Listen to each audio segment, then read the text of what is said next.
She stepped into the spotlight like it was a throne room. Shoulders square, jaw set, and her signature smirk just sharp enough to slice through the stage lights. Meghan Markle wasn't here to play nice or field softball questions. She was here for validation, redemption, and maybe, just maybe, a little revenge. Every thread of her ivory blazer, every tilt of her chin dared someone to challenge her. Across from her sat a man not easily intimidated. Howard Stern, radio's longtime provocator, the king of confrontation, the unfiltered voice of raw, often uncomfortable truth. And today he wasn't in a studio surrounded by yes-men. He was co-hosting The View Live in front of a full studio audience and millions watching at home. The collision course was set before the cameras even started rolling. Backstage, murmurs buzz. "She's in makeup," a stagehand whispered, "and she's already making noise." Howard glanced up from his note cards, lips twitching into a dry smirk. "Good," he said to no one in particular. "Let's see if she's as tough as she acts." The theme music kicked in. The audience clapped as cameras panned across the familiar faces. Whoopi in earth tones, Joy bright and breezy in orange, Sunny with her practiced PR smile, and finally entering from stage left with royal postura, a Meghan Markle. The applause swelled. She basked in it, owned it, greeted it like a queen returning from exile. Whoopi welcomed her with the usual pleasantries. Joining us today, actress, activist, podcast host, and former royal Meghan Markle. Meghan smiled wide, every movement calculated, every blink part of the brand. Joy opened softly. "Meghan, we know you've got a lot going on. What brings you here today?"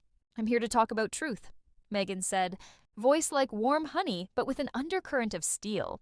"Too many women are silenced. Too many people have no platform. I intend to keep using my ear responsibly." Howard leaned back, arms crossed. "Responsibly," he repeated, barely above a whisper, but the mic caught it. Meghan turned, eyebrow lifted. "Excuse me," Howard leaned forward, casual smile in place. "Just saying, when your platform's that big, every word echoes. Ever think sometimes silence is more powerful than another Netflix special?" The air tensed. "Wow," Meghan replied, her grin fading into a glare. "That's a very old-school male perspective." Whoopi chuckled awkwardly. "Okay, now let's keep it civil." But Meghan wasn't backing down. "Howard," she said, tone dipped in condescension, "you made a living saying anything you wanted, no matter who it hurt, and now you're lecturing me on responsibility."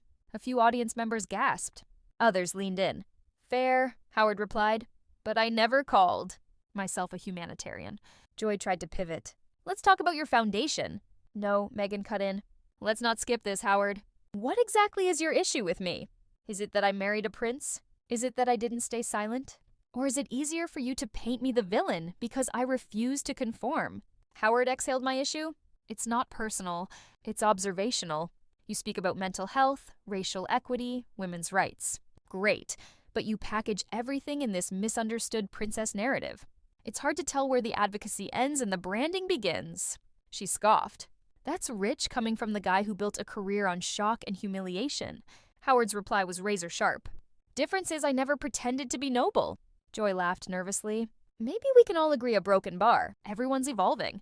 "I'm not here for fake niceties," Meghan snapped. Whoopi raised a brow. "Nobody's being fake." "Meghan, oh come on," Meghan said, her tone biting. "Everyone knows this show doesn't ask hard questions. That's why you bring Howard Donut to pretend it's edgy while peddling." Coffee table feminism.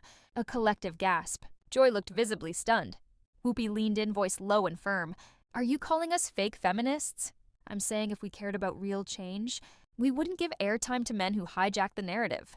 Howard chuckled. "You invited me, sweetheart. Don't pretend I crashed Buckingham Palace." Scattered applause, some laughs, some uncomfortable. Meghan bristled. "That's exactly the problem." She fired back. "You turn everything into a joke." Howard's face went serious. "And you turn trauma into currency. But here we are." Whoopi rubbed her temples. "Let's take a break before someone flips the table." "Stay with us," Joy added weakly. "We'll be right back with Meghan Markle and Howard Stern. A broken bar if they're still here." The screen faded, but the tension didn't. When the cameras returned, the studio felt colder, heavier. Meghan sat stiff, one leg tucked under, hands clenched in her lap. Howard lounged like a man who had seen worse. "Welcome back," Whoopi said. "It's been a broken bar. Lively fireworks," Joy muttered. Howard turned to Meghan. "Can I ask something real?" "I'm sure you will," she replied without looking at him. Why are you still so angry? Meghan blinked, then slowly turned. Excuse me, you walked out here like the world owed you an apology. You've got freedom, success, love, kids, millions in dial, a broken bar. Why still the chip on your shoulder? The silence was blistering. You think I'm angry because I don't smile through every interview? Meghan asked. No, Howard said. I think you're angry because you left a system, but you're still letting it define you. That's not true. Then prove it. Talk about your causes, your work, not the palace, not the tabloids. You don't get to tell me how to tell my story. I'm not, Howard said calmly. But when the story never changes, people wonder if there's anything else. Meghan leaned in. This isn't Howard Stern Live. This is The View. Maybe let the women speak. Ooh, the audience responded. Howard raised his hands. By all means, but don't weaponize gender to dodge real questions. Joy jumped in. Let's not reduce this to identity politics. That's the problem, Meghan snapped. He doesn't believe my experience is valid unless it fits his standard. And you're letting him hijack this. I'm sorry, Joy murmured. I came here to talk about my foundation, not be interrogated by a man who built his legacy humiliating women. Howard smirked. You're struggling with the idea that someone might question you. I'm struggling with the fact that someone like you still gets a seat at this table, and yet he replied, you haven't stopped talking about me. Whoopi cut in. Guys, breathe, please, it's hard to breathe when you're being gaslit on national TV. Meghan said, gas it, Howard repeated. Asking for clarity isn't gaslighting, it's journalism. You don't get to define journalism. No, Howard said, but I get to ask what people are already thinking. That's rich, Meghan snapped, from the guy who had women riding mechanical balls on air. And I've publicly owned that shame, Howard said. I don't pretend I was always noble. You, on the other hand, a broken bar. Careful, Meghan hissed. You seem allergic to accountability. Enough, Whoopi said. Producers are waving. But Meghan wasn't finished. You act like some truth teller. But really, you're just an old man afraid of a woman. Who dares speak out? Please. Howard laughed. I've interviewed Madonna, Whitney, Gaga, Hillary. I'm not afraid of strong women. I'm skeptical of people who treat criticism like oppression. Scattered applause again. Meghan flinched. Oh, so that's what we applaud now. She spat, attacking women on live TV. I didn't call you a liar, Howard said. I said you made pain into product? No, Meghan barked. You just judge me like everyone else. Joy jumped in again. Let's talk about your new docker. You want inspiration? Meghan snapped. Here's one. I survived the world's most powerful media machine every single day, and I still show up. Howard leaned in. You also use that same machine to amplify your brand.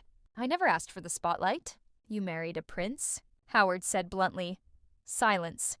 You think I deserve what happened to me because I fell?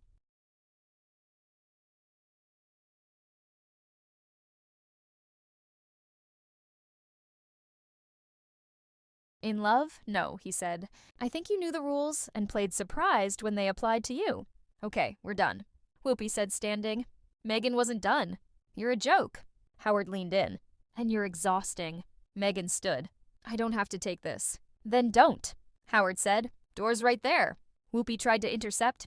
Let's de-escalate. No, Howard said. Let her go.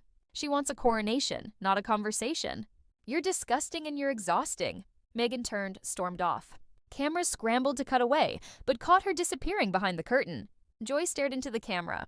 Well, a broken bar that happened. Howard sipped water.